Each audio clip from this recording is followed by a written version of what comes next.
千倍三千来，用哈摩求结下的所，千娘尼杰拉那西本。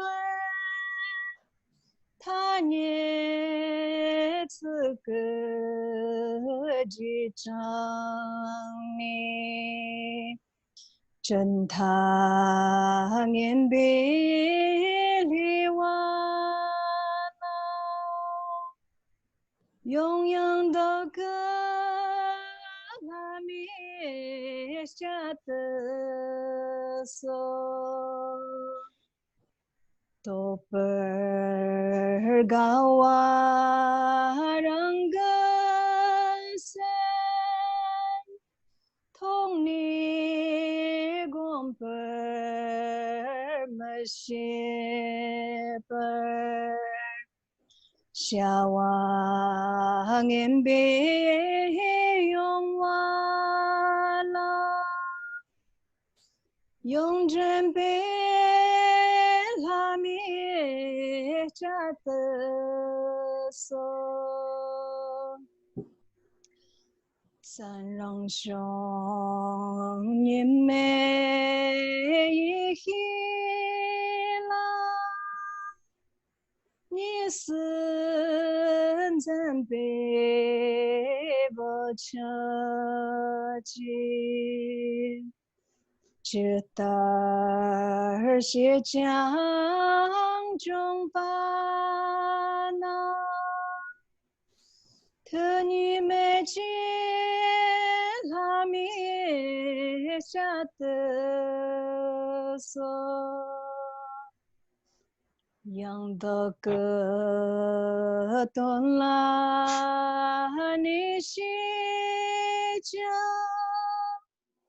见真见等着么稀比，稀稀东拉蒙巴拉，勇敢前进拉灭家的所。今朝能开参念间，谈见的大也没去，大东罗灭刚子了，永走。上季节家的所。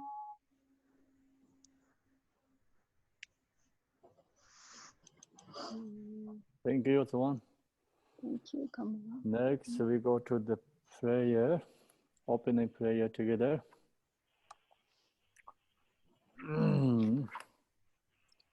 Oh, Mother Saint Jean Beings, especially those enemies who hate me, obstacles who harm me, and those who create obstacles for my path to liberation and damnation. May they experience happiness, be separate from suffering, and save love and establish them in the state of unsurpassed, perfect, complete, and precious Buddhahood. Oh, Mother Saint Jean Beings, especially those enemies who hate me, obstacles who harm me, and those who create obstacles on my path to liberation and damnation. May they experience happiness, be separate from suffering, and save love and establish them in the state of unsurpassed, perfect, complete, and precious Buddhahood. Dalai dang war si be dan, no bar si be ge. Tarba dang tam jen chen be, bar de ju bar se ba tam je je zor se be. Manam ga dan nyam be sem jen tam je de wa dan de. Dong arar dan jar nyor de lana me ba yang da bar zo be san jo rumbo je do bar sa. Thus until I achieve enlightenment, I perform virtuous deeds with the body, speech, and the mind. Until death, I perform virtuous deeds with the body, speech, and the mind. From now under this time tomorrow, I perform virtuous deeds with the body, speech, and the mind. We take refuge in the Kandaru Lama and the lineage Lamas. We take refuge in the deity of the Mandalas of the Yadams. We take refuge in the exalted Buddhas. We take refuge in the perfect Dharma. We take refuge in the excellent order of the Sanghas. We take refuge in all the noble darkness, and the Dharma gardens, possessors of the eye of wisdom. Until I attain the heart of enlightenment, I take refuge in all the Buddhas. I take refuge in the Dharma and likewise in the example of the Bodhisattvas. As the previous Buddhas invested the enlightened mind and the progress on the Bodhisattva's path, I too, for the benefit of all sentient beings, giving birth to Bodhicitta, and apply myself to complete this stage of the path. In the Buddha, the Dharma, and the Sangha most excellent, I take refuge until enlightenment is reached. By the merit of generosity and other good deeds, may I attain Buddhahood for the sake of all sentient beings. May all mother sentient beings, boundless as the sky, have happiness and the causes of happiness. May they be liberated from suffering and the causes of suffering. May they never be separate from the sacred happiness, free from sorrow. May they rest in calamity, free from attachment and aversion. So now we go to the mandala offering, short mandala. Page 10a. The ground is sprinkling with the scented water and strewn with the flowers. It is adorned with Meru, the spring mountain, the four continents, and the sun and the moon. As Buddha fared, I offer it. May all sentient beings attain the happiness of the Buddha fared. To the lamas who possess the Tirikayas, I offer the altar, inner and the sacred offerings. With my body, worth, and all that is visible, please grant me the supreme realization and enlightenment. Whatever merit I have gathered through prostrations, offerings, confession, rejoicing, beseeching, and praying, for the sake of the enlightenment of all sentient beings, all this I dedicate Om Guru Renamendra Kunzamanga Samandra Savarana Samaya.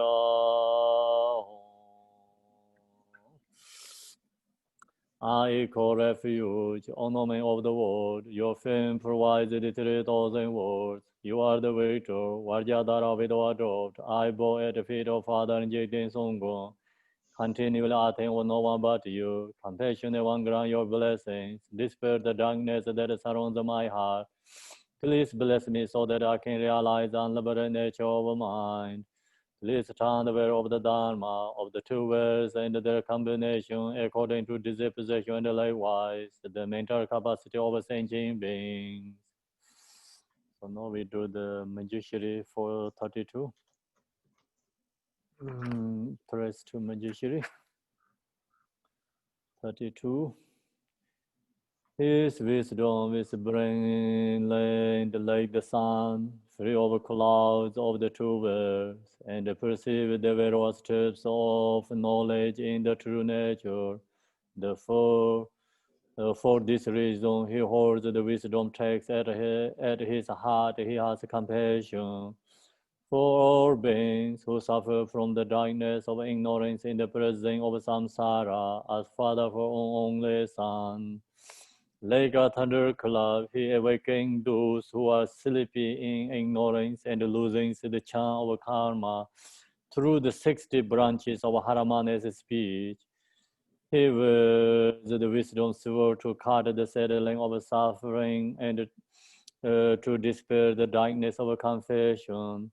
In the Bodhisattva form, he is pure from beginningless time, fully accomplished in the 10 levels, and perfect in the body of all knowledge. I supplicate you, Manjushri, adorned by the 112 sons of Buddha, to dispel the darkness of my ignorance. Om Arapasanade, Om Arapasanade, Om Arapasanade, Om Arapasanade, Om Arapasanade. Om Arapasanade, Om Wange Shoramon, Om Wange Shoramon, Om Wange Shoramon, Om Wange Shoramon, Om Wange Shoramon, Om Wange Shoramon. You who are the perfect, youthful body, those flame of wisdom blazes, and dispel the darkness of worldly ignorance, I posted before you and praise you, Manjushri. Yes, finish opening prayer. Go to the teaching stage of meditation. Stage of meditation. So, this stage of meditation followed by beginning virtue, middle virtue, end of the virtues. So first introduction, we talked that, and the main body of the text has 8 chapters. So today the teaching I'm sharing with you is chapter 7, how to meditate on development stage of skillful means.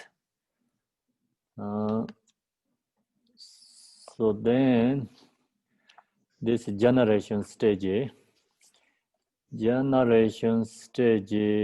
is followed by ground, path, result. So that's just basically what Jayana teaching follows: ground, basic, ground, path, and result. Then when we practice that, followed by auto level, inner level, secret levels, so different levels practitioners using the practice Vajrayana teaching. I want to follow by the yesterday send us a question. So which one page that one?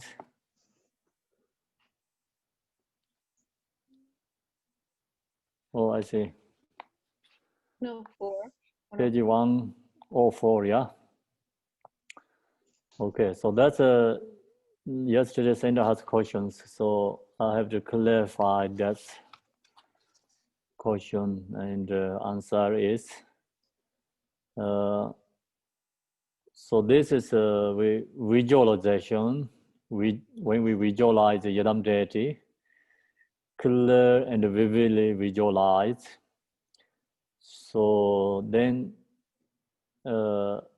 when we visualize, so that's we actually have to use to, use to means like we have to practice and becoming adopting it. So yesterday we told that then science or measure of gaining clarity and stability in the visualization will be as follows. So here become when is the really our practice is a big like more stable, successful, or completion. The sun is followed by clarity and stability. So we have to follow these two. The clarity has 4, stability has 4. And then here has a 4, 4, 8 different, main point, like different kind of like sharing the 1 by 1, 8. The first 4 is a clarity, visualize clarity. Second 4 is a stability. So that's why yesterday we confused there. We only think about clarity. Okay, so clarity is starting from see every detail of the deity down to the clear distinction between whites of the eyeballs and the purples appear in the sharp clarity. So that's the first one. Second is with the clarity in awareness, not in a state of lethargy or dullness, there is a clarity and emptiness. So that's the second one. Then third is Alekya, lifeless, inanimate phenomenon like a rainbow. The deity is actually a body right there, a wisdom body in vividly limpid presence. So that's the third. The deity's body is not just a material references or a conceptual image, conjured, I think, up by the imagination.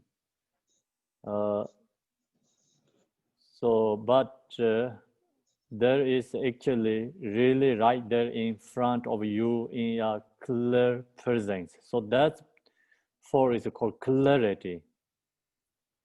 The signs or measures of gaining clarity is the first four.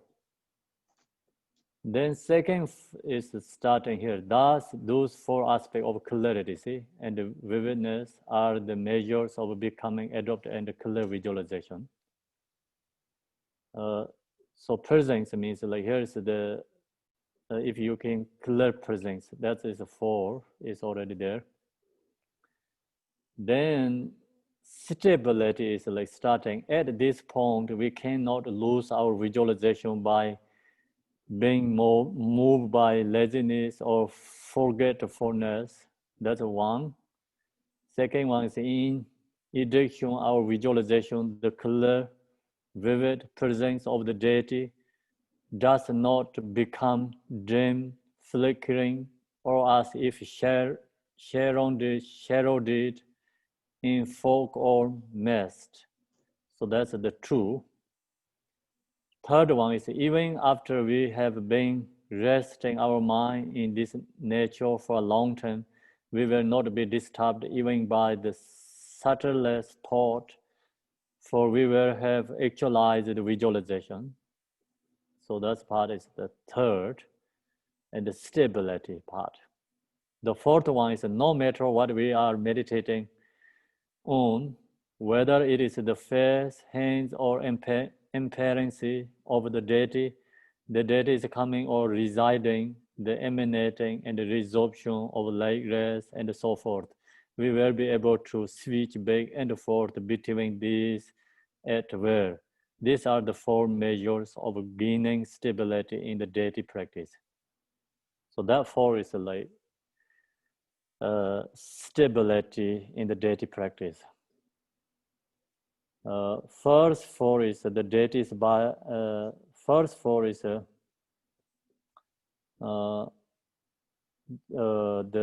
sign or measure of gaining clarity part. So now it's clear. Yes. It's much clearer. Mm.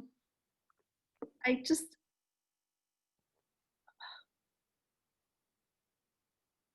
so like for instance, the second one in clarity, with clarity and awareness, there isn't sleepiness or dullness, there's clarity and emptiness. I don't really understand. You know, I mean, as you realize emptiness, that's a sign of your gaining clarity. Clarity.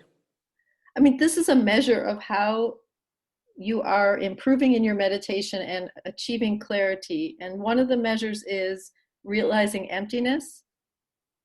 Yeah, but you visualize is seeing, but the seeing is empty. Empty is seeing. Same is like rainbow, but not exactly same as rainbow. Rainbow didn't have a mind. So this one has deity is actually a body right there, a wisdom body in the vivid. Mm-hmm. So clearly visualizing, but it's seeing that form is empty. Empty is seeing clearly. And then 3 and 4 don't really seem different to me. So the third one is that the deity has a wisdom body that has a vivid presence. And that sounds a lot like the fourth one. Or you mean the clarity part?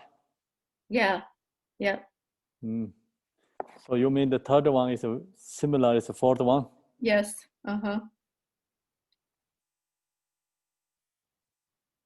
The clarity part, right? Yes. Oh, it's a big difference. Help me.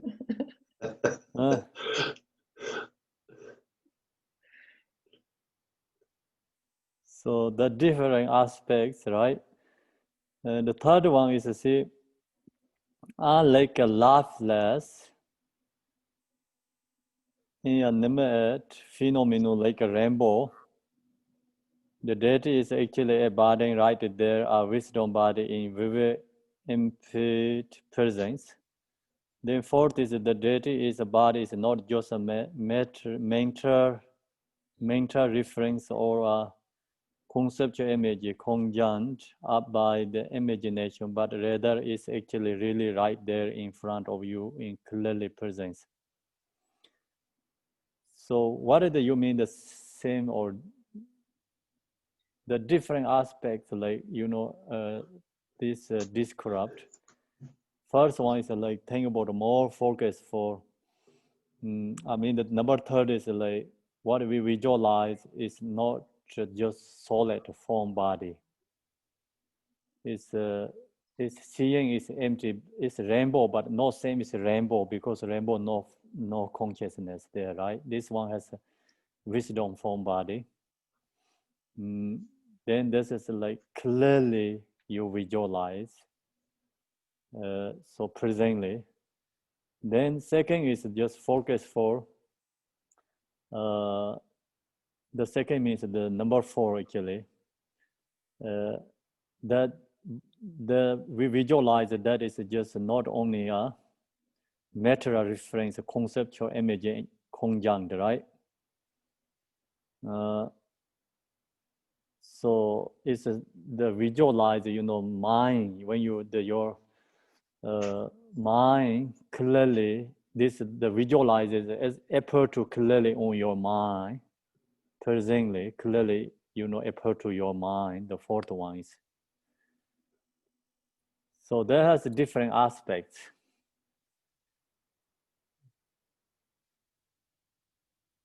Okay. Yes. The words also different, right? The when we explain words is different. That means like the meaning is also different. Focus different ways, just recognizing, clearly visualize. Okay. So we can talk more today afternoon if you have a question. Okay. I'm good. Thank you. You're welcome. Okay, so then we go into today the teaching is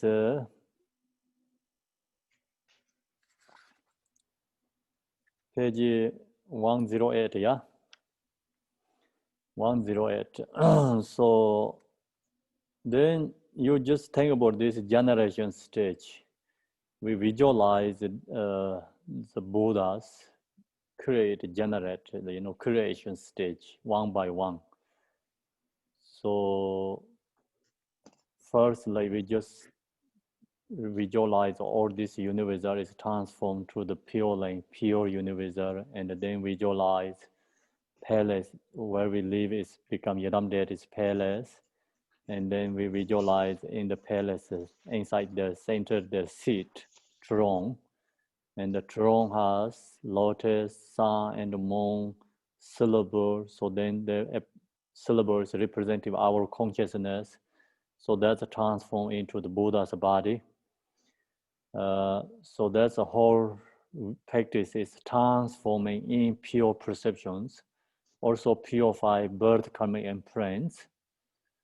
So then when we are visualize ourselves as a Buddha, so also we can visualize the Buddha in front of us too. Then there has like, our service visualize the Buddha, and also we visualize the Buddha is in front. When we visualize the Buddha is in front, so we have to visualize very clearly, vividly, and that is all just talked, clear and stable, visualize. Then come to the deity pride, confident. So yesterday we talked lots about that section. It's deity development is a stable deity pride. So stable deity pride is most important. The deity, stable deity pride is recognize ourselves as Buddha. Visualize the Buddha also, like we recognize is the Buddha is at the front of us, not dropped, not just imagination, something there, not just solid statues and the tankas form bodies. It's whatever we visualize, not dropped, Buddha is there. And then look to ourselves, also we recognize ourselves is Buddha.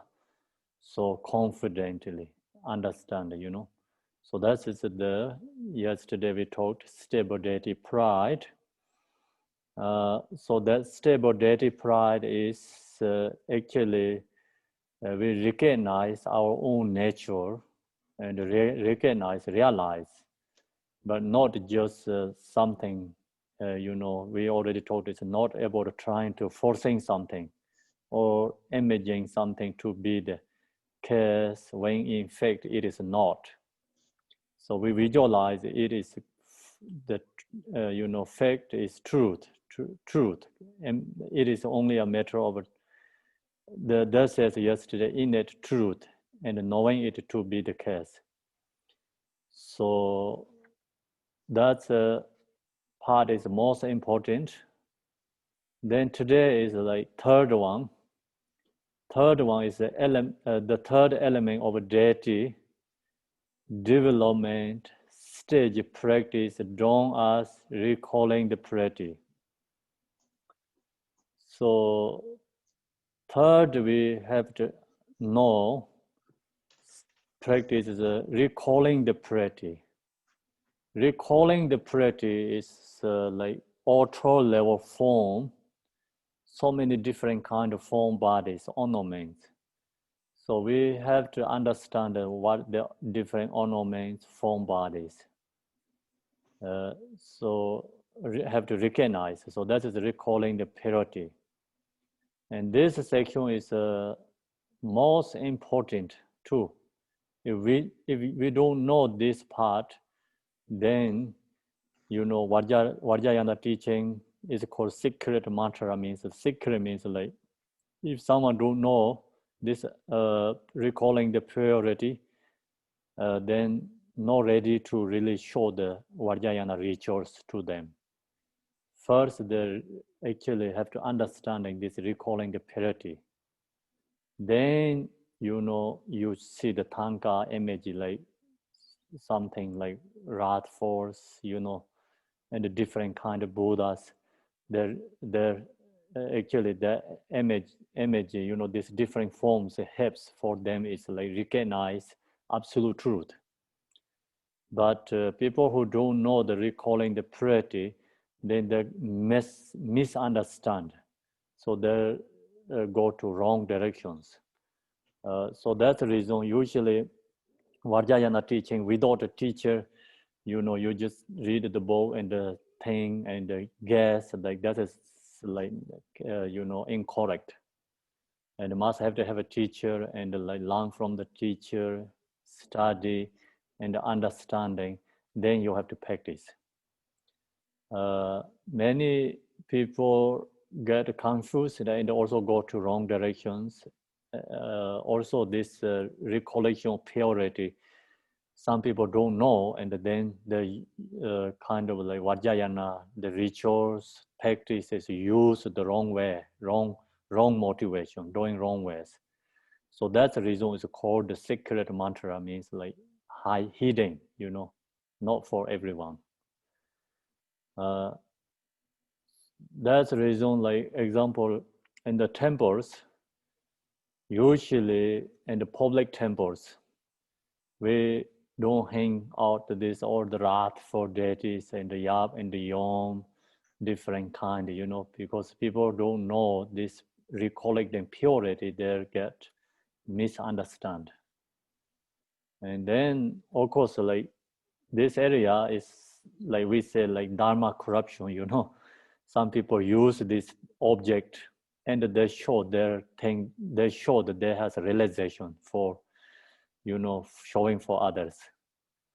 And so that's all kind of like, you know, if you don't really understand the happening that.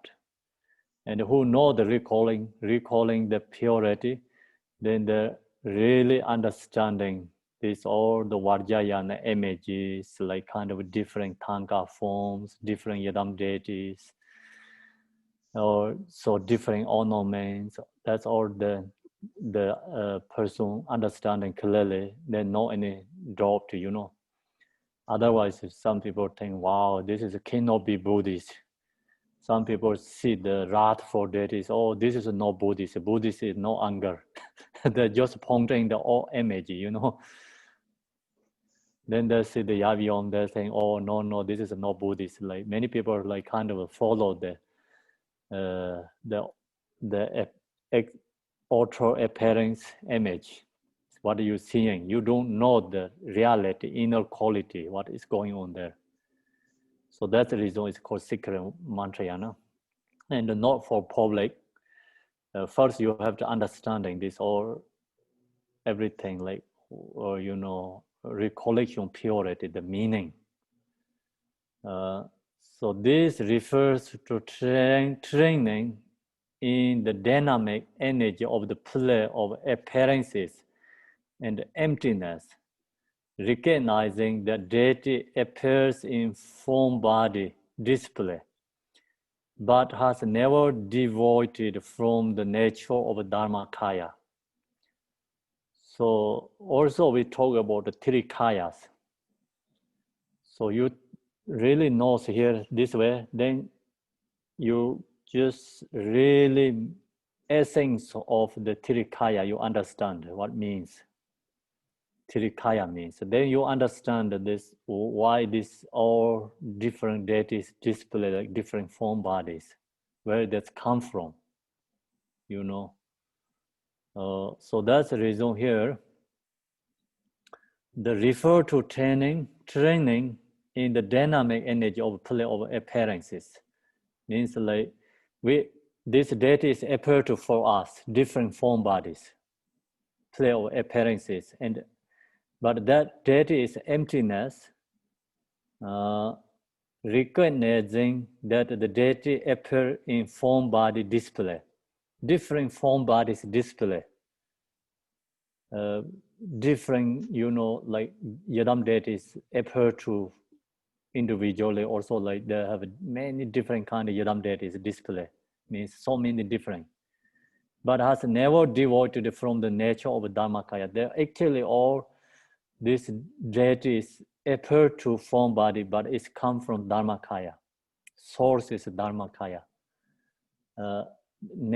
Has never devoid from the nature of Dharmakaya, never changed the Dharmakaya in their own. Dharmakaya is their own realization, Buddha's own realization. So this form bodies appear for others. The Dharmakaya, their own realization, reality, absolute truth is never changed, always there, same. But then this appear to form body many different kind. So same is like, you know, in the up sky, the moon never devoid from the nature, from that moon, but appear to form body many in the reflection in the water. But the actually rare moon is not devoted, you know, never devoted from the sky, not really falling into the water. So same like that. And then think about right now we are in the zone where you are, your home. So that is a Dharmakaya. And what I'm seeing you is a Namanakaya and the display form body. But actually you never went to hear my place and you never went to other people's place. But we all see you here. Everyone see you. So that means your form is display, but you are never devoid your home. So that means like you are Dharmakaya, and whatever we're seeing, your form is in the zone, is display in the form body. So appear is like emptiness. So that form is emptiness. Recognizing the deity appear form body display. So your form body is display, but whatever your form body display is emptiness. So then that's where think about so many manifestation means actually you are one. But right now, how many manifestations, how many people here? Each one has your manifestation. That is your manifestation. Okay? So if we have in the dome is 100 people, your manifestation is 100 people. Your manifestation is 100.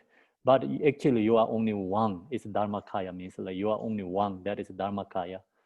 So you appear to form body display like how many people in the dome, each one seeing you, that is your display, form body.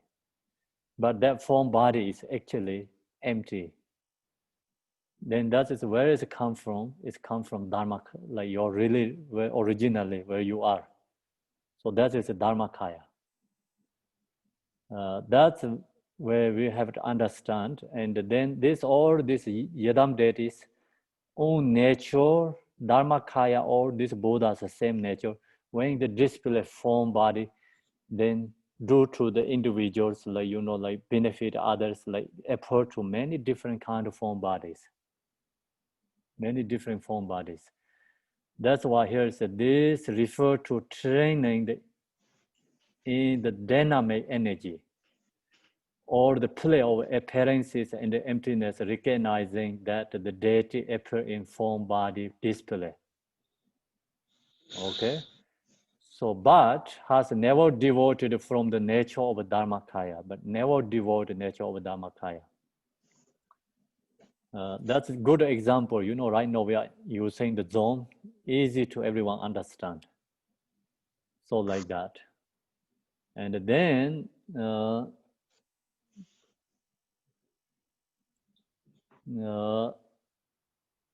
clinging to the appearance of an external world and its contents has been rare and inherently existing is what is known as clinging to the rareness or self-nature of phenomena.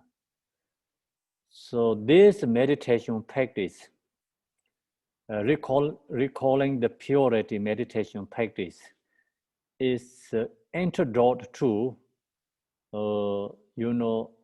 this clinging to the appearance of external world and its contents as being rare and inherently existing. So it's what is known as clinging to the rareness or self-nature of phenomena. So we are, fixation to the this external world and clinging to the rareness or self-nature of phenomena. Clinging to the self-nature of phenomena, fixation to the self-nature of nature of the phenomena.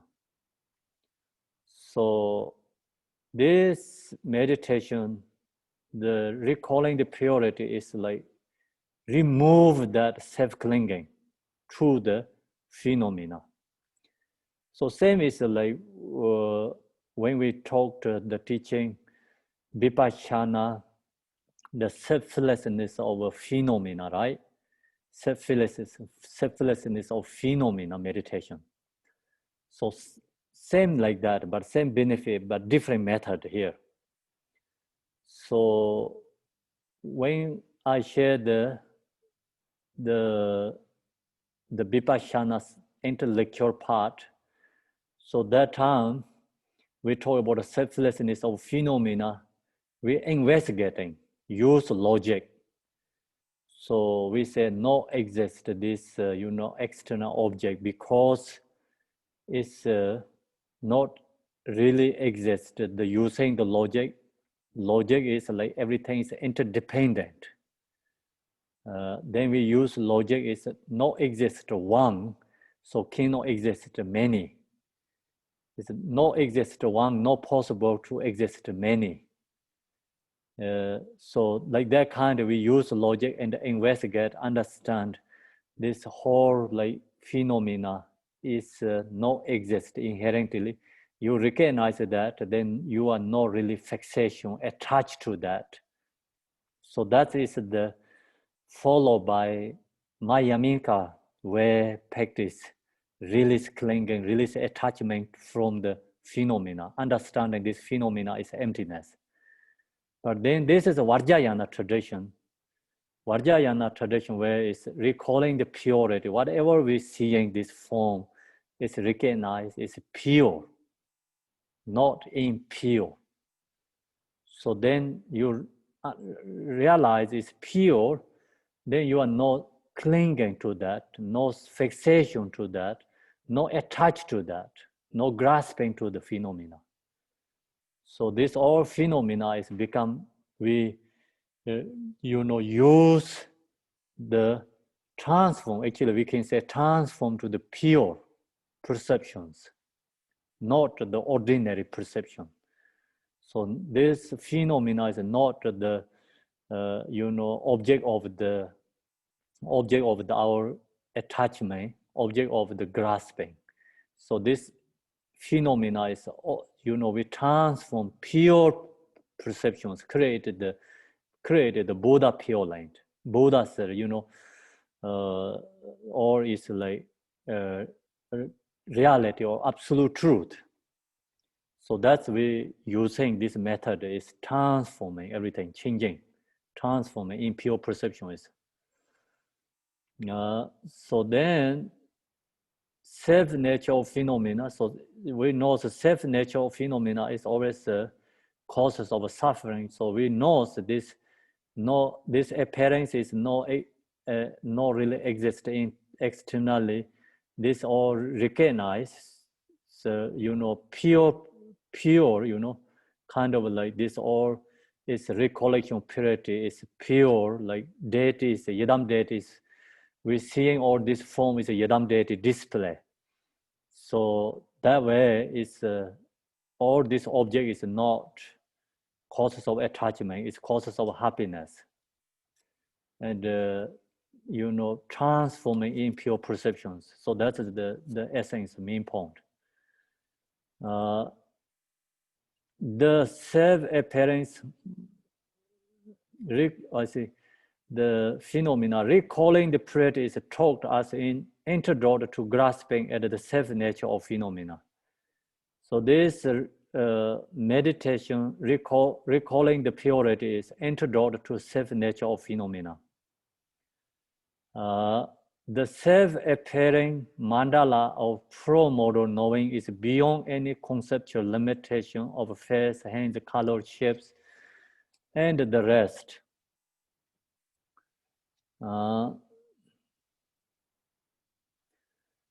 So actually, absolute truly and realitily, is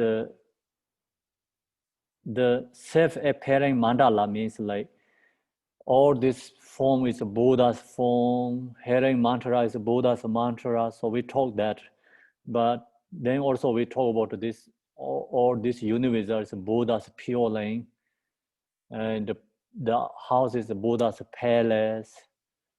So our service visualize Buddha, and then also other beings, inner or sentient beings is Buddha. So we visualize, meditate that, but actually, reality, absolutely, this Buddha imaging form body also not exist. So that's here is see, the self-appearing mandala of a pro-modal knowing is beyond any conceptual limitation, beyond in that limitation of face, hands, color, shapes, and the rest. So we see that right now we visualize, example, Manjushri or Chinreze or Tara, whatever we visualize, then that's appearing like that with mandala together. So actually, Manjushri, Chinreze, this Tara is a pro model in knowing is beyond any conceptual, beyond what we visualize, beyond in that, beyond any conceptual limitation. Like they are not really, Yadam data is like, face, hand, the color, shapes come to like that, beyond in that. But relatively, we visualize, because this Buddha has a face and hands and the colors, different kind of shapes, form, bodies, we visualize. But pro-modally means absolutely, truly, this beyond in that, beyond in that. What we see in the form is not actually Buddha, it's rare that Buddha, more beyond in that. And shape and the rest. However, the Buddha's awakening qualities, such as the 37 attributes of enlightenment. So Buddha's reality quality is beyond us, not only really this face and hand, the color, different kind of form bodies, the beyond that. However, the Buddha's awakening quality, really awakening quality, Buddha's essence quality is such as the 37 attributes of enlightenment. Each Buddha has these 37 qualities, 37 attributes of the enlightened qualities. So these 37 attributes of enlightenment quality, you cannot see, your eye cannot see, and your ear cannot hear. Or it's beyond our perception. So that's beyond any conceptual limitation.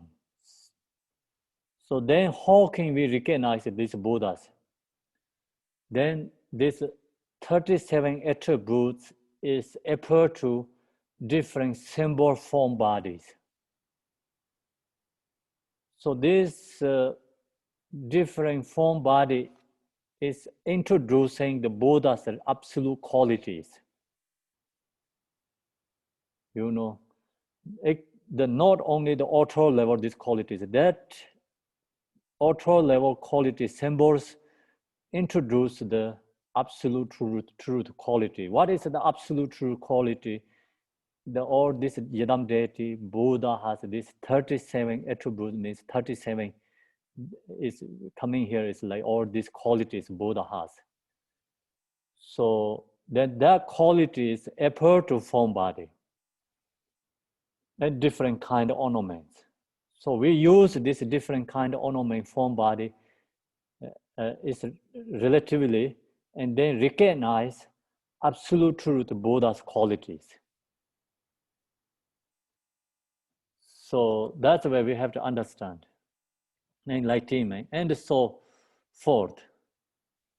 Arise to the perception of beings symbolically as the immeasurable deity, tailless, and the deity with specific face, hand, and multiple different attributes.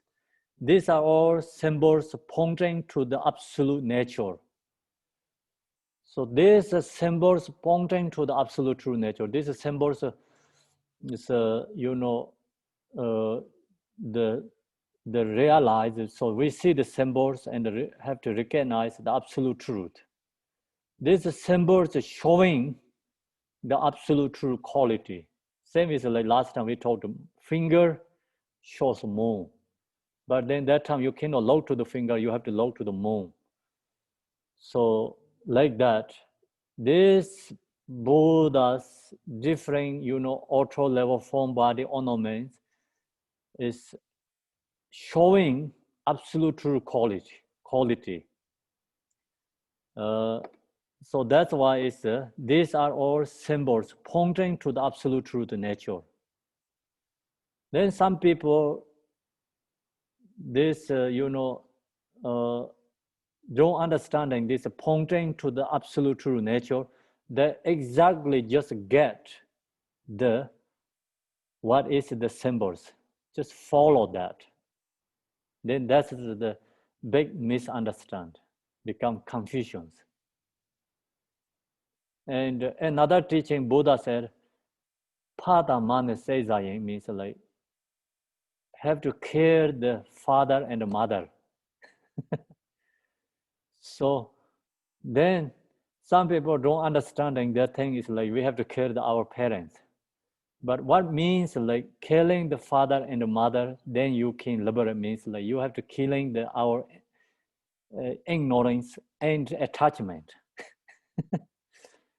So like that kind of, words is like opposite and recognize the reality, mean essence. So same like that here, this is symbols and attributes, these symbols, it comes like sometimes opposite of the reality. So then you know that reality is opposite of that. Another hand, not that one, If you get exactly what that one, then you go wrong direction, you misunderstand. Then some people say, Padamana says that means like killing the father and the mother, who want to liberate. So then they're going to kill the father and the mother, then they're going to wrong directions. So the teachings like not really always saying like exactly the words, but you have to find like beyond the meaning. So that means actually the words cannot really explain the absolute true reality. Sometimes you're using these symbols and auto level, this different ornament aspect, form, body, symbols, use that and have to realize absolute truth. These symbols and auto level form body is not absolute reality. The symbols form body use that we have to recognize absolute truth reality. So otherwise Buddha has so many heads and so many hands. That's so hard. Not easy, like the better, like where is us is better, So then some Buddha has animal heads, it's like not great, and no one wanted to become like that. So then wrathful is like become so looks like very anger and become like everything's like your body's like kind of almost explosion, So nobody wanted that. Yeah. So then Yap and Yom and like that kind of like, or it's like no one like that is like, the form body like that way. But that's symbolize that pointing the absolute truth. So people misunderstand it. Like, when you see the form body, you think exactly that way. Yeah, it's like that. So, okay, wrathful. Then, I practice this wrathful. I get power. It's like really powerful. Oh, then look, let's see under the feet and beneath is like corpse. That thing, I can subdue my enemies. And I'm going to practice like, wrathful deities. And then they practice wrathful deities without bodhicitta and wrong motivation. They practice these yadam deities and then become the falling to the like hungry ghost realm, So that kind of, it's danger. That's Vajrayana teaching is called danger.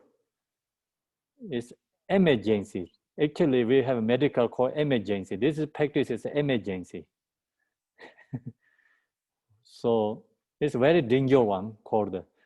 And also the teachers says like don't means like snake is put in the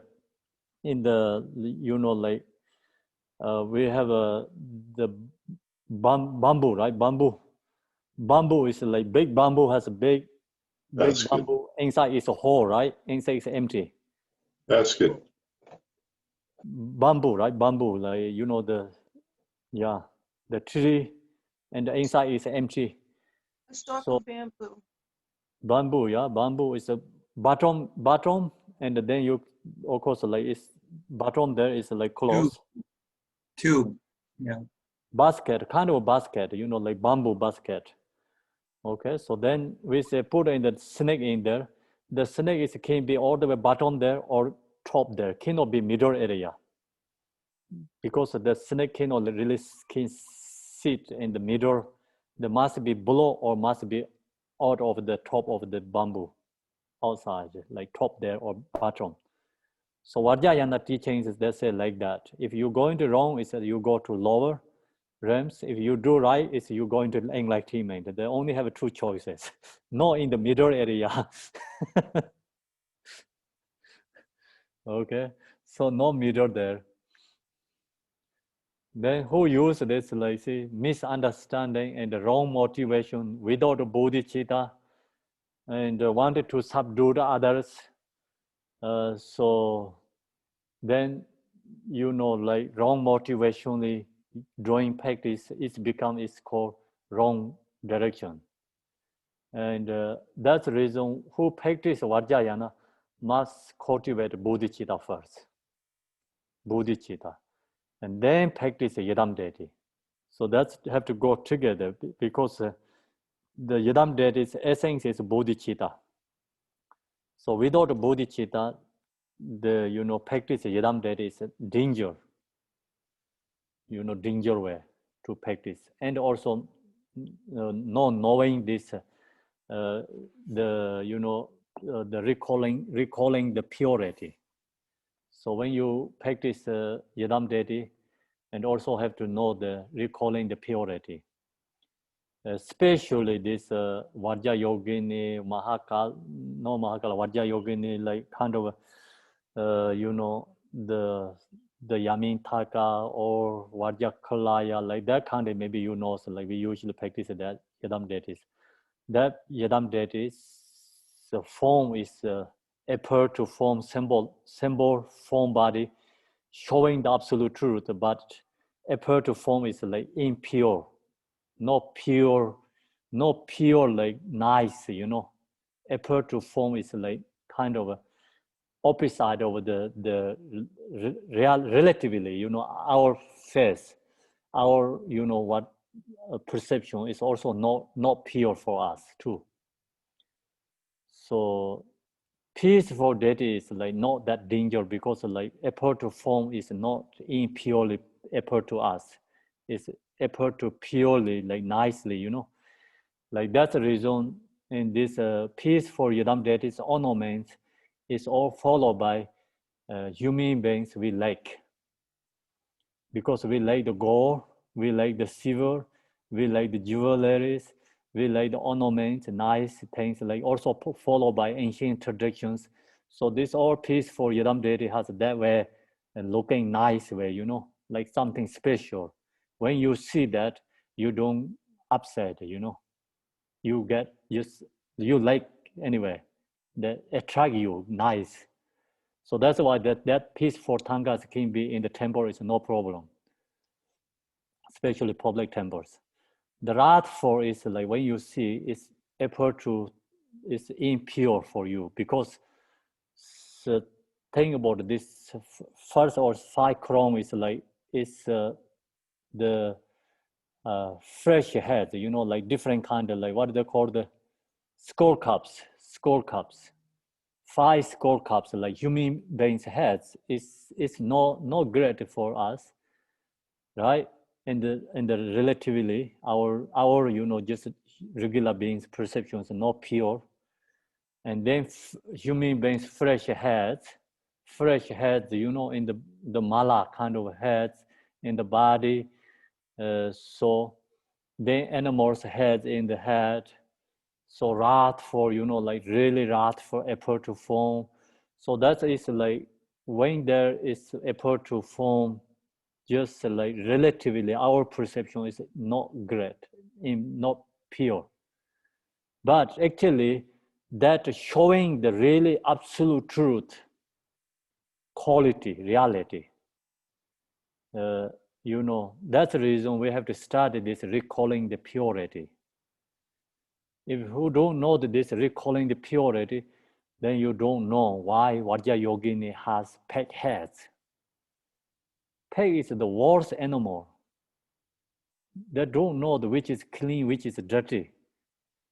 They're stuck in the dirty all the time. They eat all the garbage. No one happy with pigs. You don't want to sleep with pigs. You don't want to be a pig at your home, right? See, that means pig is a worse animal. You can be with the dog, it's your home. You can be cat, is your home, is okay. But pig, I don't think so. You know.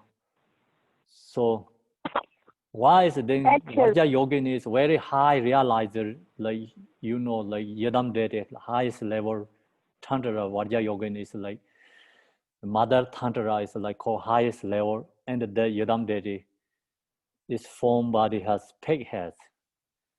So many just our regular perception, no nice, or I don't want to because I don't want to be get pig heads in my head. So easily people can take that. And then of course I don't want to like human beings fresh heads in my body. And I don't like the skull cups in my head, right? So no one like that kind of ornament.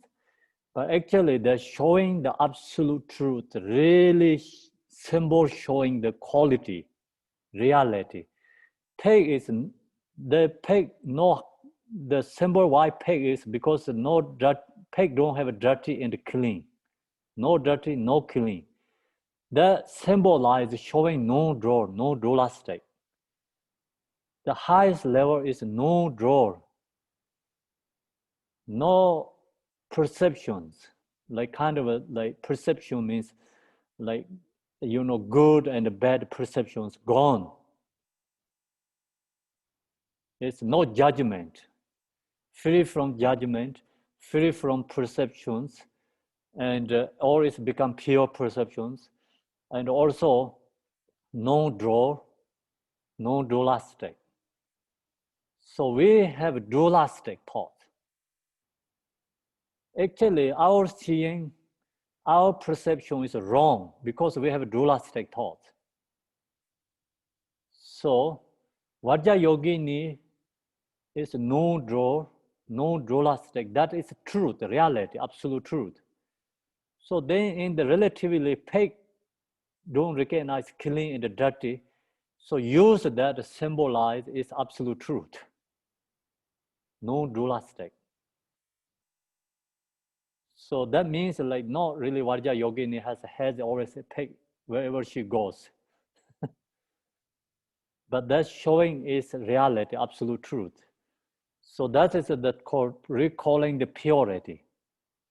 And then this pig has ignorant because don't know what is clean, what is dirty.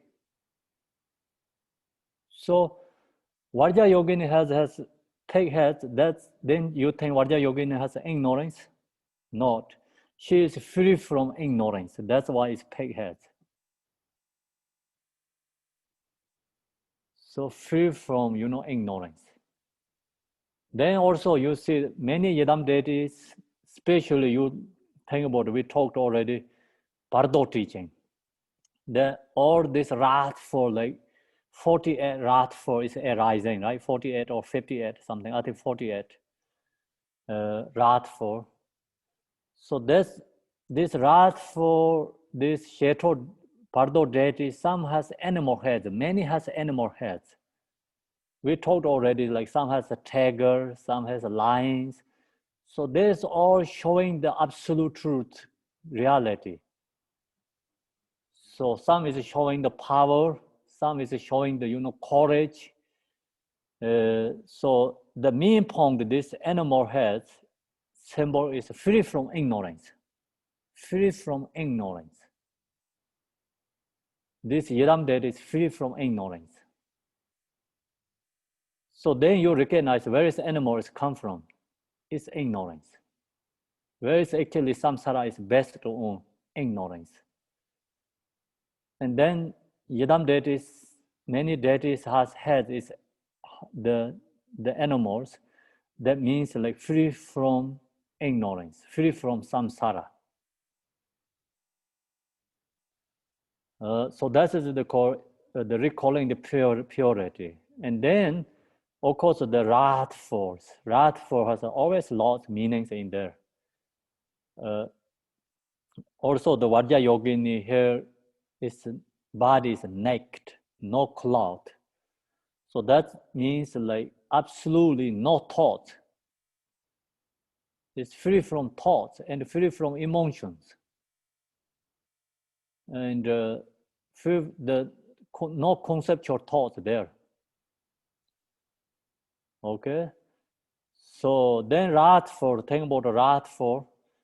So people think, oh, wrathful is anger, due to anger. And then usually, of course, like when we are angry, then we are wrathful. It means like if you have emotion, anger, then your body is wrathful. So much ever you can see the face is we can change our face, but we cannot do like many heads come out. We cannot do many hands come out. So we cannot do like, all this, the teeth bears come out, but only we can see the change in the face. Yeah. So that is our wrathful. But our wrathful is come from anger, attachment, it's emotion. Regular beings, wrathful is based on the emotion, not the quality. Okay? So then this wrathful Buddha is showing is free from anger. That symbolizes form wrathful is they are free from anger. Free from anger, okay? And then wrathful is actually based on the compassion. The compassion is also not just like, regular compassion, like fear, your fear, like, oh, I wish them have happiness, not like that. I wish them free from suffering. That compassion is called action compassion, passionate compassion, action compassion. So wrathful has the more compassion, so strong compassion, then that's why they become wrathful. So the passionate and action compassion, same is like child didn't have good behavior, they're going to do really wrong and very dangerous things. Then they're not going to stop that. Mother have to show wrath for passionate compassion, otherwise they're not going to stop that. So if you kids, like child is going to get like really danger and going to running in the road, many cars coming or train is coming, and that kind of road, the kids is going to running in their play. So mother is laughing, yeah, you kids are doing very great, compassion, you can stay like that.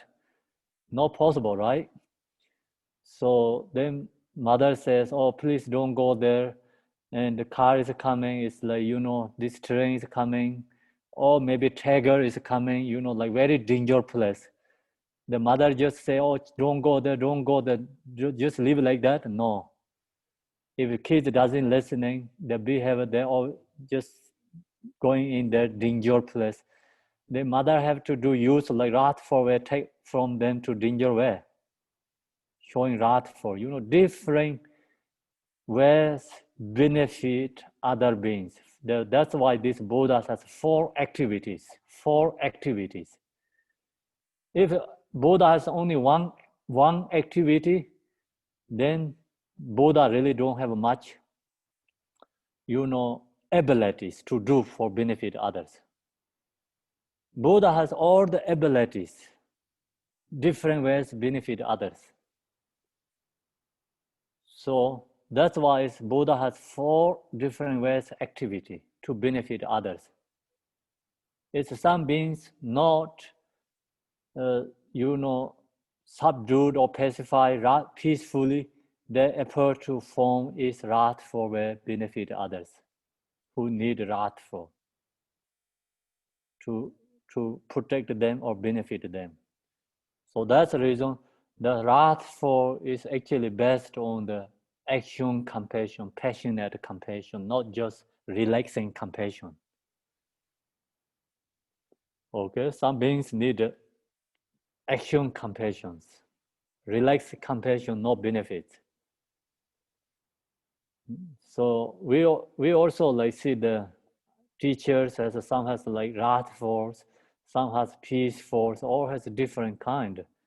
I know that many teachers, and some really wrathful, some just ways like become like that naturally, and that does that will benefit. Some is always compassionately, peacefully does, but we have to recognize this. All teachers, some has like different kind of method.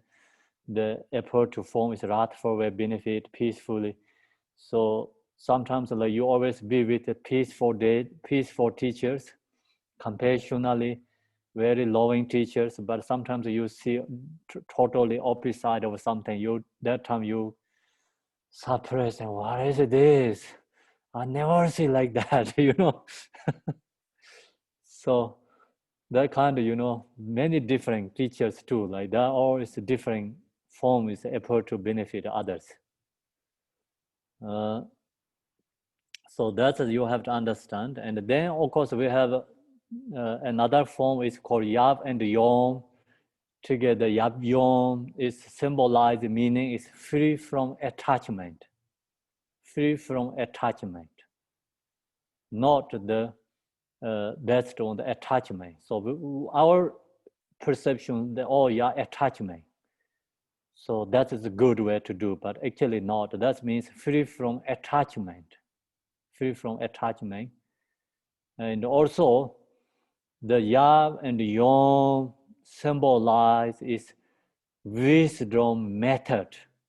When we practice Vajrayana, always have to go together with method and wisdom, inseparably have to practice together. So that means like Yab Yom is a union means, wisdom, method, inseparable. And using the or is this, right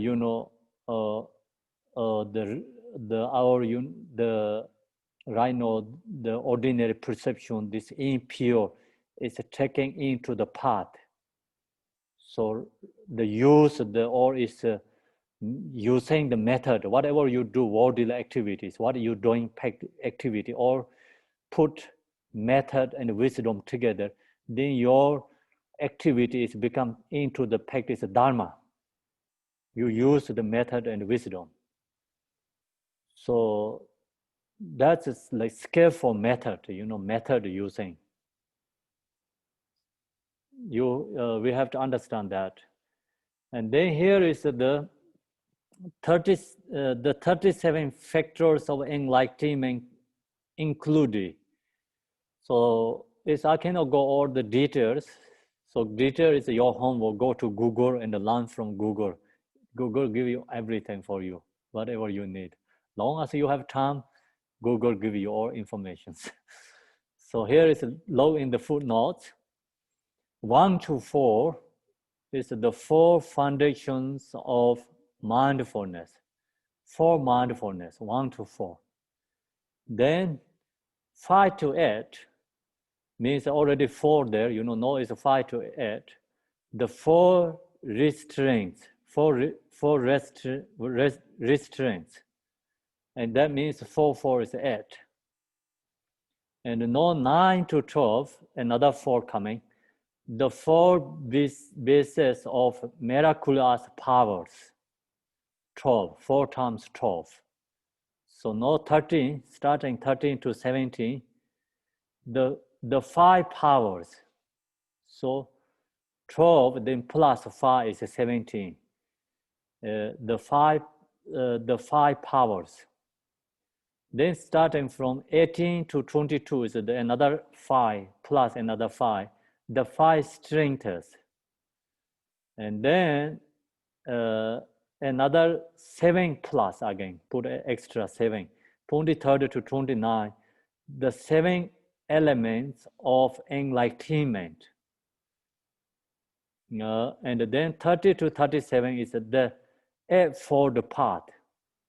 So that is like core. Here is a footnote. 23 is however the Buddha's waking qualities, such as the 37 attributes of enlightenment. So that's all. It has 37 attributes or these qualities appear to form body. So now we follow the following are some examples how the purity of the deity appearance works. A deity with one face represents all phenomena as one test in the nature of suchness. A deity with three faces represents the three kayas. So here, now this is telling, explaining the symbolized meanings.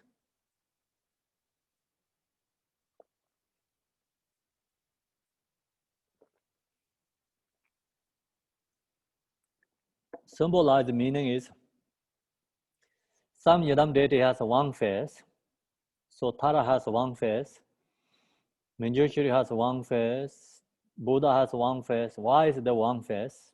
Someone asks you, why is one face? So then you can give answer is, one face represents the phenomena as one test in the nature of suchness nature. Suchness nature is only one, not two suchness nature. All these sentient beings, different form bodies, but actually reality absolute is everyone has one nature. All its nature is the same, no different natures. All these Buddhas, suchness nature is one, no different natures. If they have suchness nature is a difference, then you must have to have a different path. Then different path, then you have a different enlightenment. Everyone is follow the different enlightenment. But this shows one suchness nature means even you follow the Vinayana tradition, like Hinayana, Mahayana, Vajrayana, but actually result is only one enlightenment. Suchness nature is only one. There are no many suchness nature, only one suchness nature. So all everything is emptiness, or is dharmakaya. So that means suchness nature is one. A deity with three faces represent the three kayas. So three faces, some has three faces, that's represented three kayas. Four arms represent the four immeasurables, same as the Chinrezek. And the six arms represent the six perfections. So then this Rath4 deity has six arms. So this six arms is represented with six paramita, six perfections. The four legs represented the four ways of gathering disciples. So four legs, some has four legs. Vajakalaya and some deities has four legs. So four legs is gathering the disciples. It's four ways of the gathering disciples. Gathering disciples, so some, like,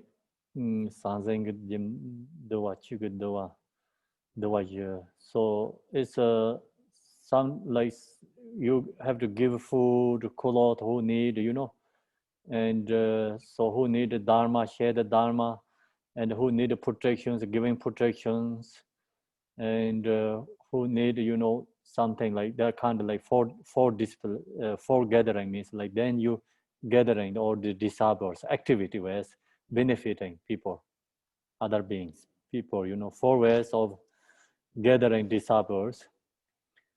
Two legs represent ethical discipline and samadhi, morality and samadhi. Two legs. Most still has two legs. Deity seated in cross legs posture represented the equal nature of samsara and nirvana. Three eyes represented seeing the three times simultaneously.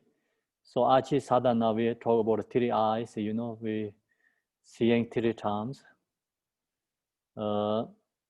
Four legs, four things represent cutting the root of mud, of taking rebirth in samsara. So,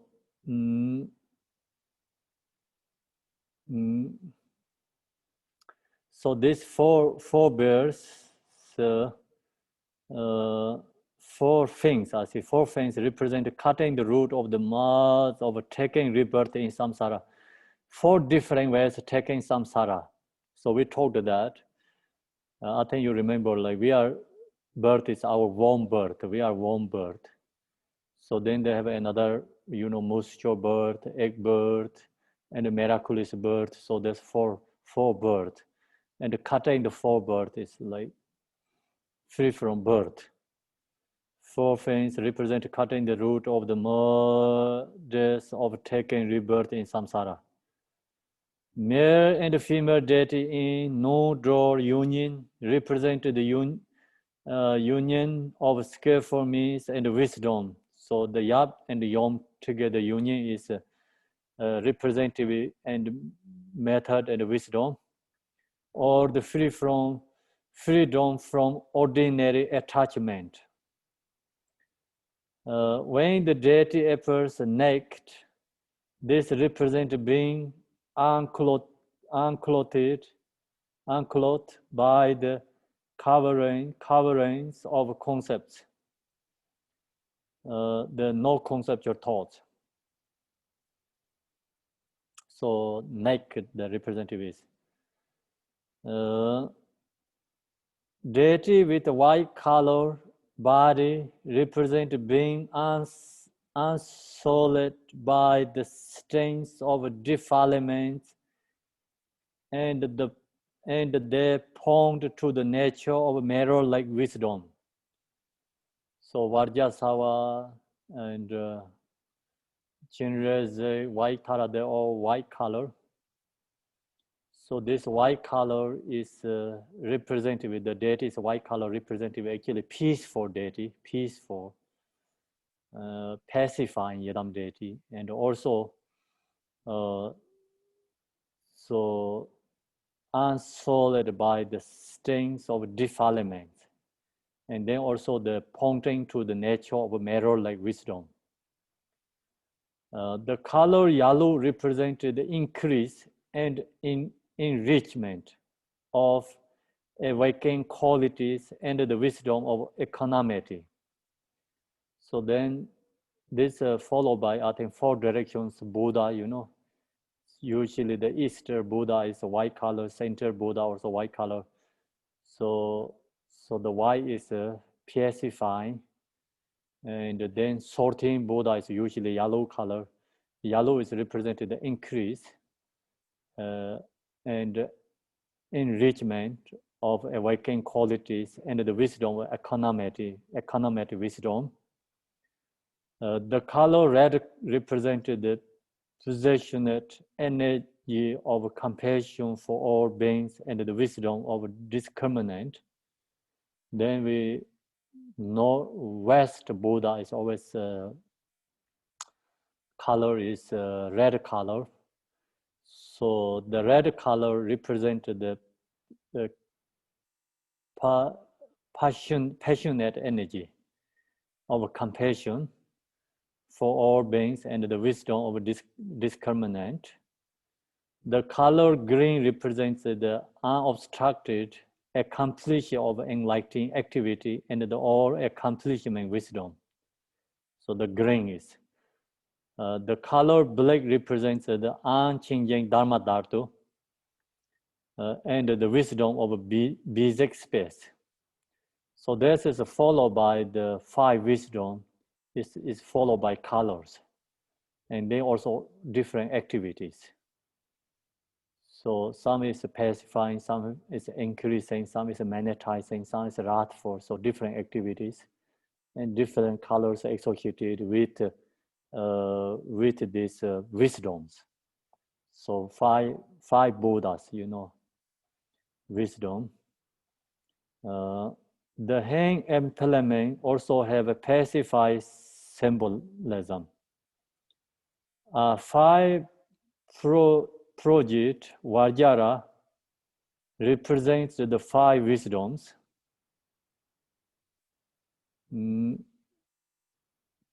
So then this Buddhas hold the Vajra. The sun Vajra has 5 points. So not only some, just all this Vajra has 5 points. Vajra is this one. And then this is like 1, 2, 3, 4, and the center is 5 points. So this representative, Vajra represents the 5 wisdom. So it's representative 5 wisdom. Just we told there are 5 wisdom. And so the Vajrayana practitioners always like use this tool. It's most important ritual object. And this is when you hold this, you recognize you have this, 5 wisdom. And you recognize our mind is Vajra. And actually we recognize we are Buddha. And then our mind nature has 5 wisdom. And then when you hold this, you have a body, speech, mind, Buddha's body, speech, mind. So this is the Buddha's body here. And then Buddha's speech. Okay. So then Buddha's mind is 5 points here too. Vajra, same like this. And body, speech, mind, this together. And we have to understand that we're like, Vajrayana practice means like we are Buddha. When you hold this, you have to recognize we are Buddha. So actually, we already told we are Buddha. Actually, we are Buddha, but we have a body obscuration, we have a speech obscuration, we have mind obscuration. So only we have obscurations, but actually we have a Buddha's body, Buddha's speech, Buddha's mind. So that's we already shared yesterday, and the teaching, like the confident divine pride. So when you hold, you have a confident divine pride. So that is the symbolize showing. Long as you have these two, then actually Vajrayana, the most essence ritual things. This also this symbolize showing the absolute truth. So quality. We are these 3 obscurations, body, speech, mind, long. The 3 obscuration is temporary, not the nature of mind. So that 3 obscurations actually not into the nature. Just only obstacle means outer level, just create the no seeing, no recognizing. But actually the obscuration is not into the nature. Like sometimes like we put tea and then you put in the milk, cream in there. So milk is into the coffee or tea. You cannot make separate. So that is the milk is into your coffee and the tea. But our emotions cannot go into our nature. Nature is always pure. So that's why we are always Buddha. So when you hold this, we recognize, we are Buddha. We have just temporarily, we have a body, speech, mind obscurations. Okay, so then this Vajra is like representative 5 wisdoms. So now you know, so where is the 5 wisdom is come from? It's actually your natural mind. Have 5 wisdoms. Vajra represents 5 wisdoms. We were working, where represent cutting through emotional poisons. So then weapon will represent cutting through emotional poisons. Some holds this, some Yadam that is has holding this one. The weapon will represent holding that. So that is cutting through emotional poisons. Same is the Trugok knife. So Vajra Yogini hold the Trugok knife in right hand, right? So that is the same thing. Some Yadam that hold the knife or swords or something, cutting things. So that all that's representative is cutting through emotional poisons. So that means they're already cutting through the emotional poisons. So who hold that is a Buddha, that's showing the Buddha, because already, cutting through emotions. So when you see that, you have to recognize that. You don't have to hold that in your hand. Some people misunderstanding this recollection of purity. Then what Buddhas has, they already things like they buy and they put in the body. You know. So they carry that in the hand everywhere. In Tibet, like some areas, many like that. You know, there's the fake yogis. You know, they're showing they're showing for the realization for others. The you know, this rat for symbols they carry in the home hang, and then they put in the body has like different, you know, malas, fresh head, not fresh head mala, but kind of head malas, and so that kind of ritual things you have to live in your shrine room and practice your secret ritual things, not going into the tomb to show the people, say, I am realizer. So that's the, you know, become the problem is Vajrayana misunderstanding is. And then people also, you know, sometimes they like it, that they think, oh, this is so funny. It's like, you know, it's Chris or something like the English is like, oh, so funny. This is I love, you know, then they buy, but they don't know what the meaning symbolize the meaning. So you have to realize and know the symbolize meaning. And then, of course, the people don't know this recollection of purity. Fake yogis, then these things put in the body goes like cheating with the people, you know, they're called dharma corruptions. That's the reason the Vajrayana is decreasing long time ago, once like couple times decreasing. Reason is this, the people showing the you know, use this auto level symbols showing the realization. So reality, actually, you cannot show for people. That is not showing for public. You have to live in your home and the secret room and use for your practice. Do you understand what I'm talking? Main point? Okay, you can buy these things in the shop. When you get that, you know, when you live in your home, you see, oh yeah, you can have a to-go knife. And this Dharma shops has a to-go knife. You can get that to-go knife. You don't take to everywhere to going, you know. Say, I'm going to cutting my emotions. Emotions not outside, the emotions inside your mind, right?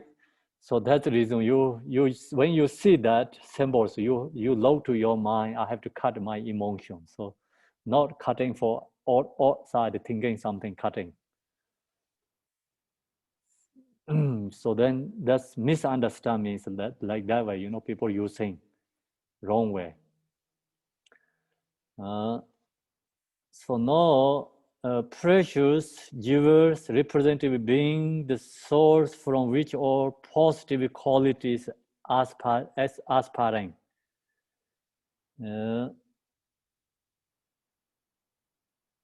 So then these Buddhas hold precious jewels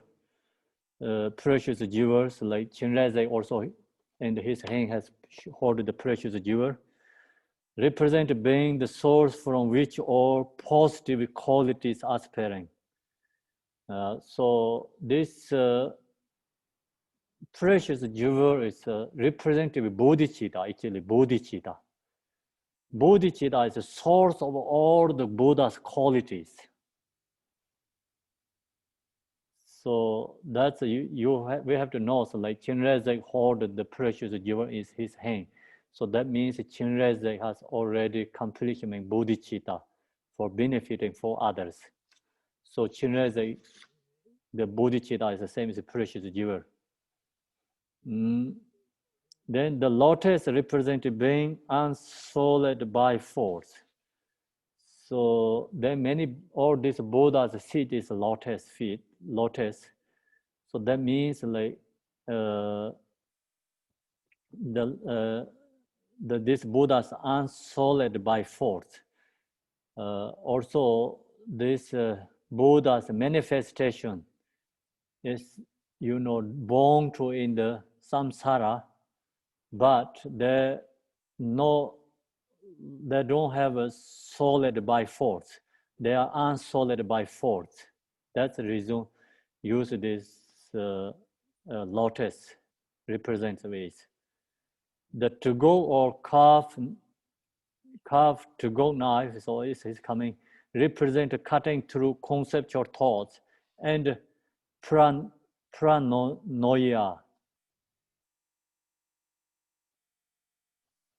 What does it means paranoia? Paranoia is thinking that people are out to get you and afraid of other people. You're afraid of everything. You're afraid, Okay. So cutting through conceptual thoughts and the paranoia, the Kabbalah skull cup represent non-conceptual wisdom knowing. Kabbalah is the Vajra Yogini holding, the left hand holding, that is called Kabbalah. It's a skull cup, Kabbalah. And and this skull cup is like actually representing the whole universe. So this practitioners use for the Cho offering, because Cho offering is like plate is like universal. That means like all these beings, everything is like Cho offerings, representative. Kabbalah is symbolized universal. And then the whatever put in there is like actually Cho offering. Cho offering means like whatever you use is non-conceptual, non-dualistic. But of course our perception has a dualistic. The Kabbalah is not, pure for us. So we cannot use for Kabbalah because we have dualistic. And who can use means like that is like who is realized, no door and non-conceptual. And also you can have a Kabbalah, then you don't use the Kabbalah. Okay, you leave when you do the Cho offering, then you can put in the, something in the Kabbalah, use like kind of a ritual object. And then actually when you use the ritual object, just are told we have to recognize it. That means like really this absolute truth is non-conceptual. And so skull cup is representative of non-conceptual wisdom knowing. So also knowledge, wisdom knowing. The non-conceptual part taking, usually there's a Vajra Yogini in the teaching say non-conceptual part taking. So what in the Vajra Yogini, this skull cup has a bullet.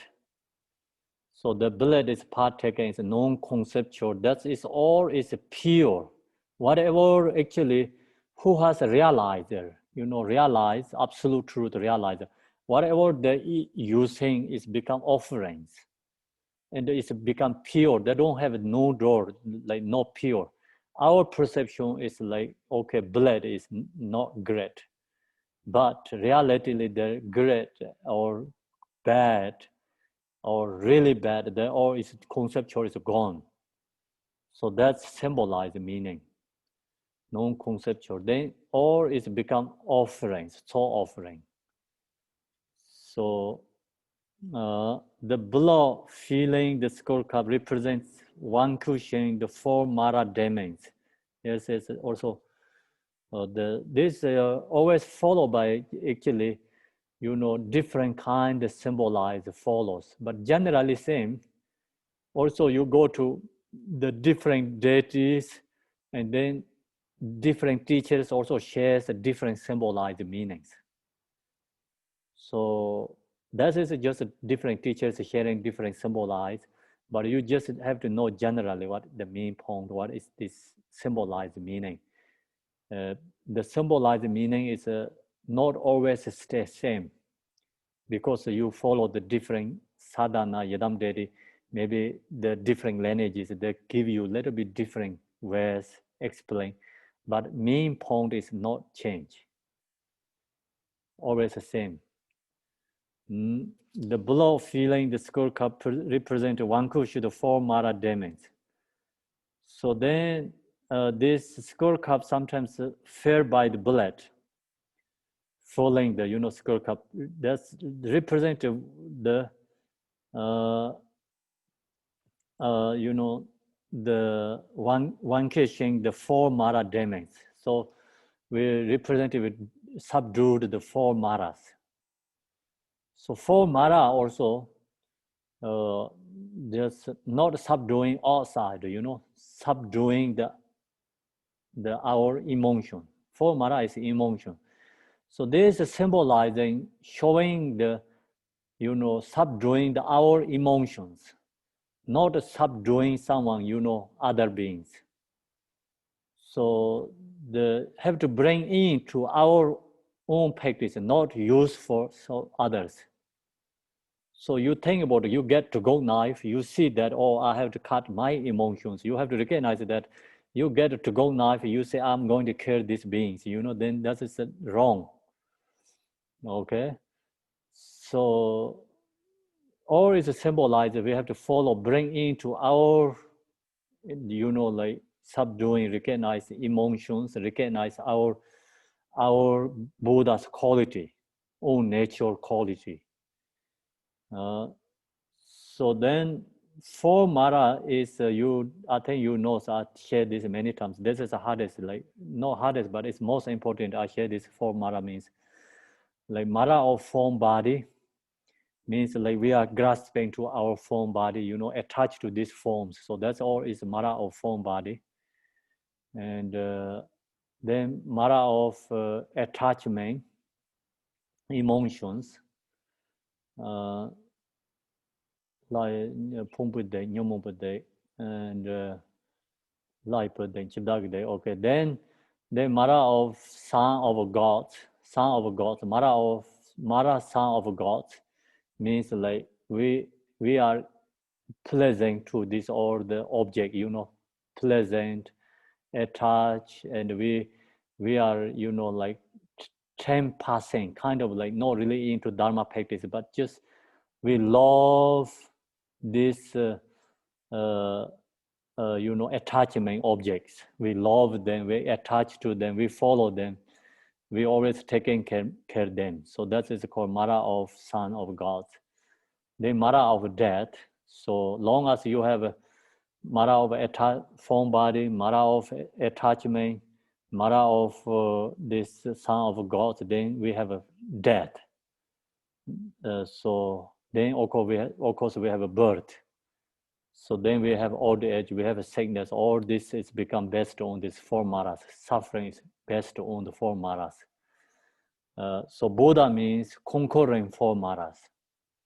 So that representative is like Vajra Yogini holds in the skull cup as blood. It means Vajra Yogini already subdued four Maras, their own four Maras.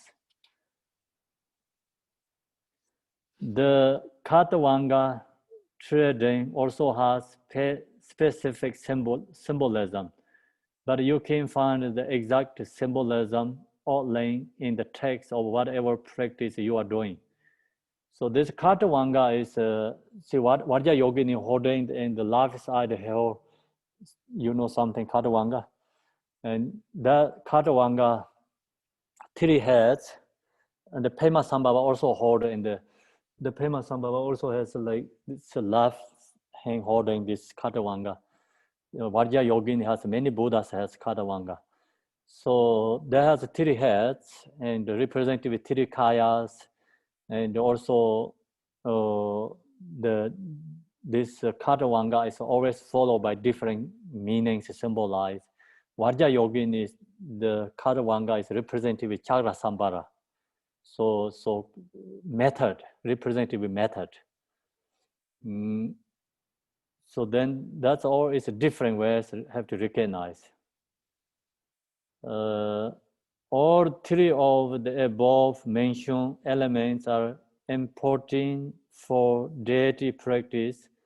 So we should train our mind in them by focusing on each one and alternating between them until we have gained acquaintance with each. That's correct or no? Acquaintance? Acquaintance, okay. Acquaintance, like Acquaintance. like a sort of familiar. Okay.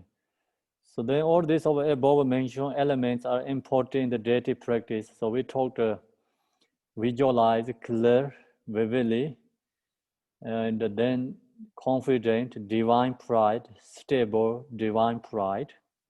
Second one. The third one is a recollection of purity. So this three is the essence of the practice of Yadam deity. So long as you know this three, then you know the Yadam deity practice.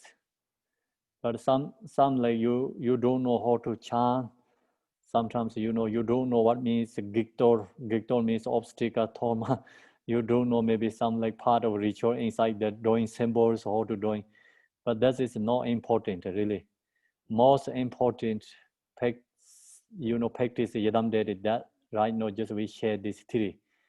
That the above mentioned elements are important. So that is most important essence of the practice Yadam deity. And some people know the very good way to done the ritual things, but they don't know this three. And I also like in the monastery 3 years we did all the time rituals. So these drupchins, I didn't know about anything about these three elements. So my way is like kind of like different ways. I practice that and then go back to another way. So first actually learn, then practice is correct, right?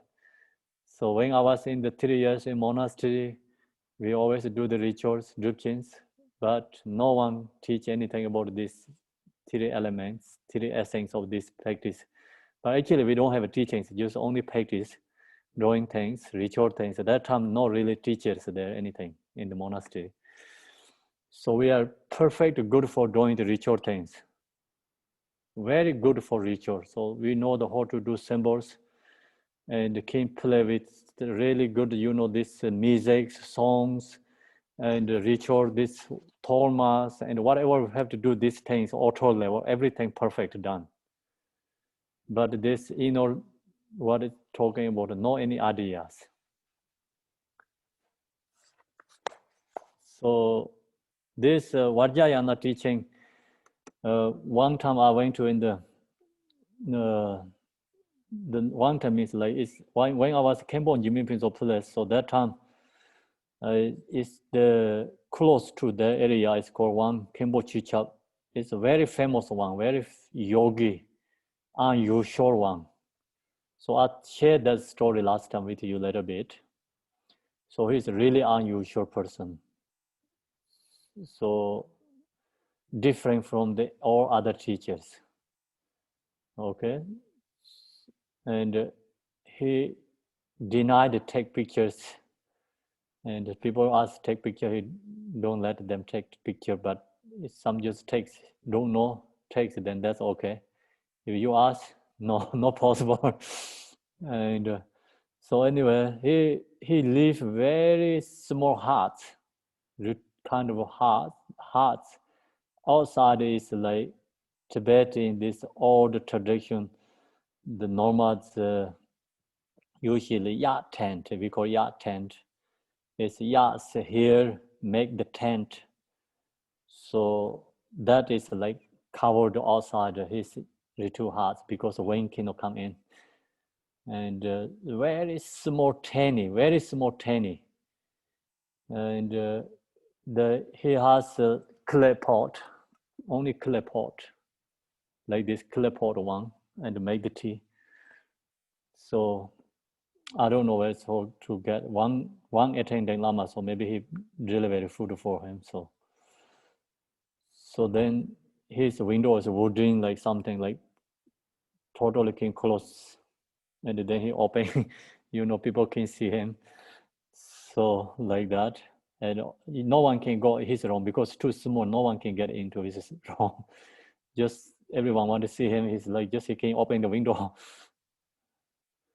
And so his temple is a bird or this the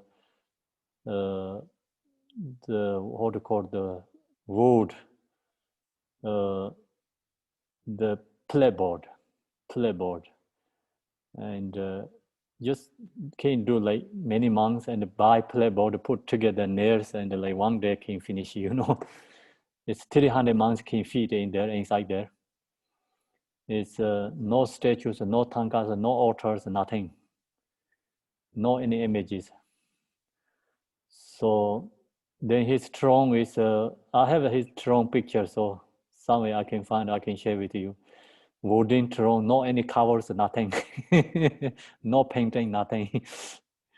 So then, so he never go to the car. He didn't use this material, these things, anything. So I share, I think this his story last time before you. And any like high teacher, like who was like kind of holiness names, he doesn't meet them, denied. So he said, no, I don't have to place to there, come to sit. I don't have a seat and I don't have anything for them. So shouldn't come my place, he said, denied for them. So he also not going to see them, denied, he no except going to see anyone like that. And so his place is like all monks like just come from different areas and then come to his place. We have to look our own place to find to sit, stay, and of course I have to get food our own, and food, and then just he give teaching. So the monks they build their own huts, the two huts, or they rent the place, and they also has a village that down below the not too far his place is like they have village, so some people can rent the homes there, like that, and the comes like 300 monks there, usually with him. So he teaching Dharma every day. He never stopped one day. Even some these disabled monks say we have to celebrate something, do something, please give it break one day, something. He never stopped one day, stop break teaching. Okay, so always teaching, and so when he ready to teach, he get in the throne. Then we have to give the text for him. So then he teach continue. After he just give back, and he don't take his room in the text. No any books, no teachings, any there sadhanas there, his home, Rome. So usually when teachers teach, because I told you the Khenpos have to read all these commentaries. We have to work so hard before teaching. And like teaching is 1 hour, your preparing homework is like at least like 5 hours. So then some teachers like this in the Setalarong, the Khenpo Jimmy Principal Place, the many Khenpos, they really don't go sleep that much. They go to like study or reading this practice meditation and reading until no evening, like 12 o'clock. Then like they'll get up like 4 or 5. So study very hard. So many texts, they like to, if you are used to, you are into that, you cannot stop, really. So interesting, and then you don't want to do any other things. So they don't cook really. There's some these Khenpos monks, they just make fire, like have to make tea like 3 days after they put in the thermos, and they put in the thermos and then eat tsampa. So they drink the tea and then just make tsampa in there. You don't have to get up. The tsampa, you leave it there, you're close there. You can reach, you use that, eat. Then just all the time, like when where was there is like used to like when eating and always read the books, pecha, like that.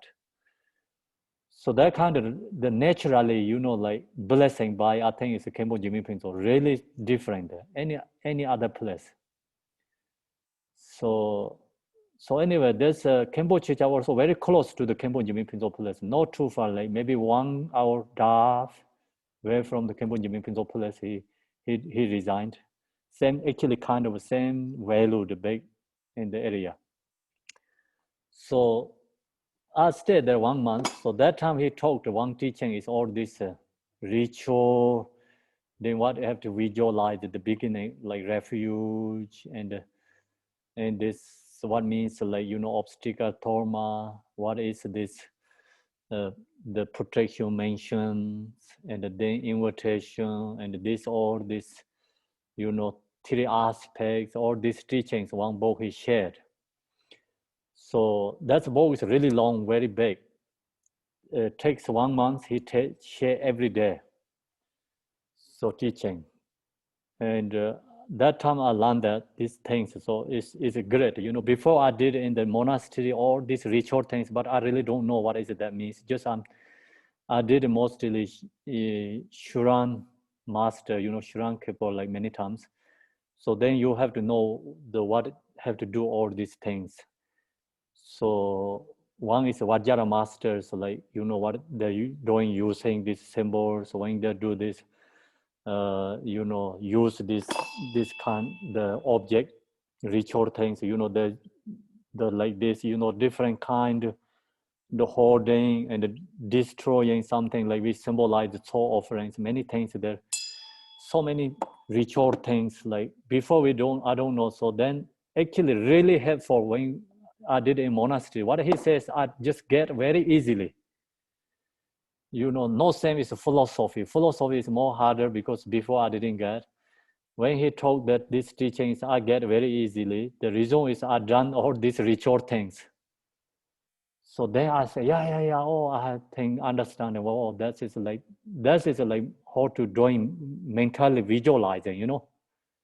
So what I did in monastery, just auto level, you know, showing all this performance, but no inner anything, really. So all is performing, but no inner like divine anything. So the teaching helps you, okay, what you have to use like divine that term. So I learned that term is from him. Then when I created this book, when I get into the Vajrayana section, I cannot find anything like perfect one to create this teaching. So then I received from him the sadhana. I asked like in Tibet one, that time is with me. And I asked him, he take picture each one by one and he sent it to me. So then I log all this everything and I put it, you know, like they have 200-300 pages. I have to create like not everything from that book because it's some is like for followed by like lineage way, you know. I don't put in the lineage way. This is I wanted to create just Buddhist Vajrayana practitioners, not falling into any part of lineages. You know, something like instruction for generally for everyone get. So then I pick up the which most important part and understanding from that, and then other books, and you know, create together. So like that, and you learn this, then you go to practice Yidam deity ritual things.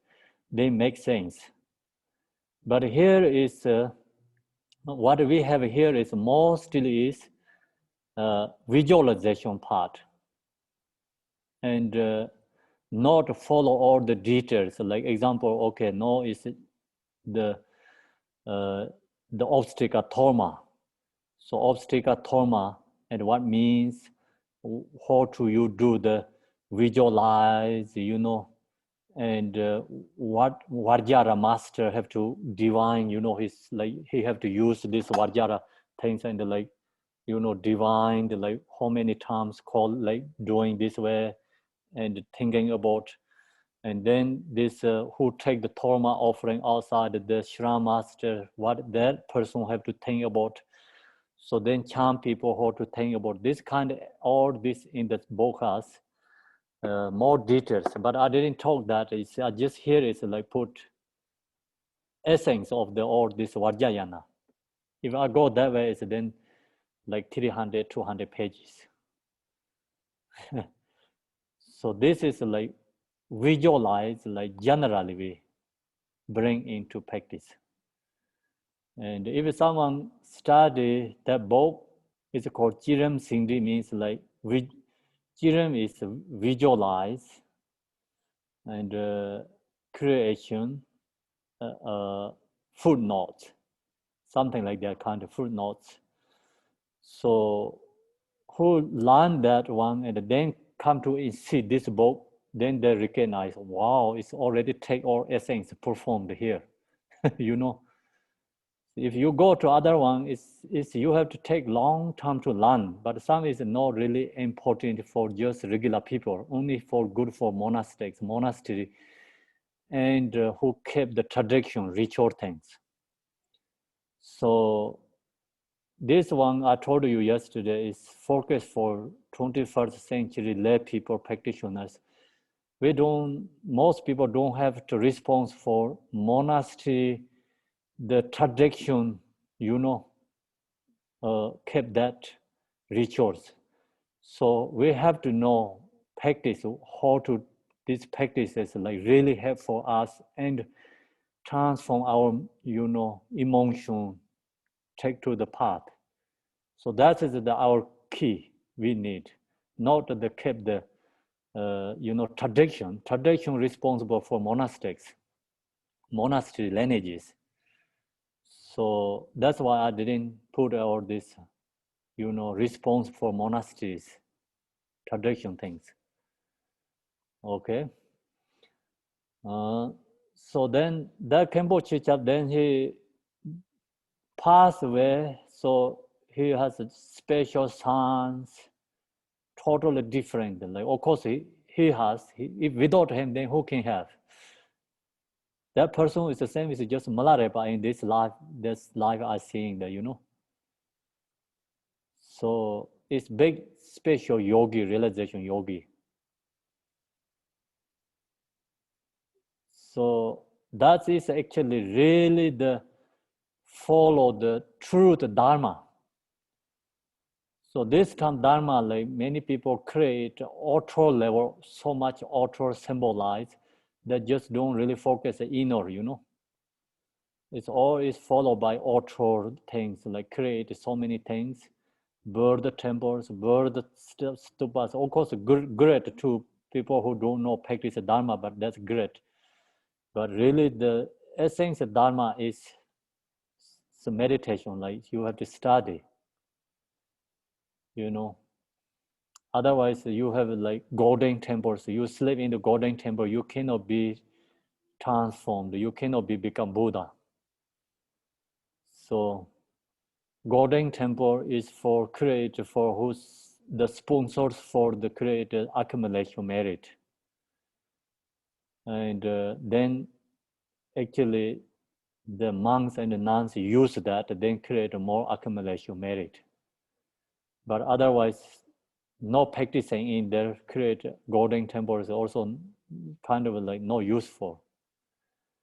But anyway, most important essence of Buddhist Buddha Dharma is in just this stage of meditation. If we really practice this, followed by different sections, meditate, cultivate, practice, we can achieve enlightenment in this one lifetime. If we know in this life, in the Pardo, you can recognize. So even you do know the law, study dharmas, but just study this only essence of this stage of meditation, then you know the dharma. Okay, so now we are in the three of the above mentioned important for daily practice. So that's a very important section. So we should train our mind in them by focusing on each one and alternating between them until we have gained acquaintances with each. in the exhaustic worker of Sutrayana. So that's incorrect. I think it's finished. The time is finished. Sorry about it. We can finish that today. And that is we can share the next week. So it's the next week we're going to share is this Vajrayana, and the method is unusual method, different than the sutra method. So that you can see differences like that. We're going to share next week. So today we finish it there, and I'm going to do the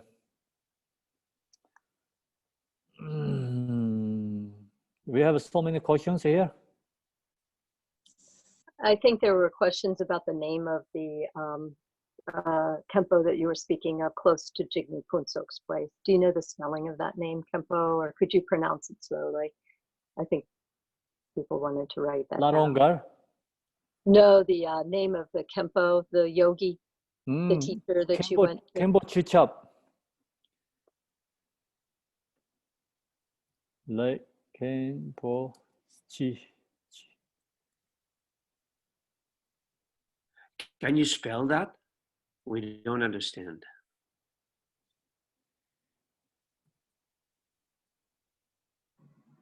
Maybe just sound it out like a CHU, chu, I CHA. sent that. Can you read? Yes. Yes, we can Thank read you. it. Can you read it? Read it, please. I don't know the name. Can you read? I can check. Chiokyap.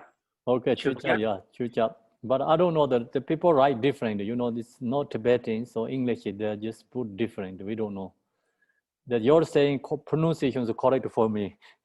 So what was the location? Where was he located? It is similar. It's the same. It's a Kempo Jimmy Prince of place, not too far. From where? Yeah. Kempo, are you talking about Kempo Jigme Punsok that died in 2004? Is that the one you're talking about? Which one? Are you talking about Kempo Jigme Punsok that died in 2004? Could be. I don't remember when he passed away. The place I think he's referring to, Larangar, or Yes, the place Jigme Larangar. Punsok place. The teacher that he's talking about that he went to is close to that place. That's my understanding. Yes, Is yes. that correct? Yes.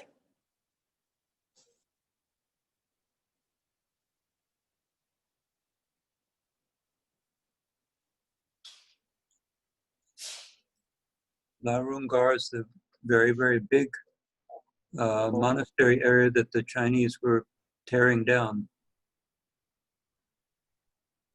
Yeah, it's very big.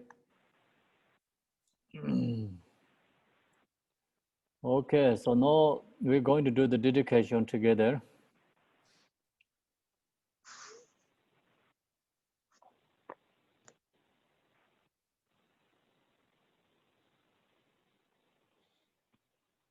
I'm going to do the Tibetan. Mao ngom zara sanje nawan da ye se jo do je jen bo dang yong de sen ban de jian do nam lai san je san sen ba min kor ji kor de jian ngom zara ba de me ba ye de wa jin ye sa ve jen gam de Da yin de ne sen pi jir mai dai jie wa yin je par mai ju bai ru. De re jin ne nan de yan dong yuan de ge da ge mo lan da ban de. So je san je san sen dang je je. Ge mian re ba re sin je la de so. Dia da ben zan de ya wa bo de na ye zo ai san jo sem jo ren bo je ma ji ba na ji jo ra je je ba nya ma me ba yan gong ne gong de pe wa re yo Sonam deye damje zibanye domna nyembe dana bamzede Jiga namje balon chubaye siben solen rowa rowa resho Jambara pavi chataran jemba dai kende zambo de yande yende Te dai kenje jisu dalo jen Ge wine de da dam je rab de mo. She zai kin zai kin chin chi je je den der ne lai wan de di gong ba. Ren jen par je den ba zin de bar. She do de zang gong ben zin jo je. Thank you everyone. So see you 7 o'clock. Today is not off day. It's a Saturday, Sunday, right? Sunday. Monday. Yeah. Thank you. Thank you. Thank you, everyone. Kempo. Kempo. Campo. See you Okay. later. Bye. Bye. See you later. See you at 7. Day. Bye. Bye. Bye.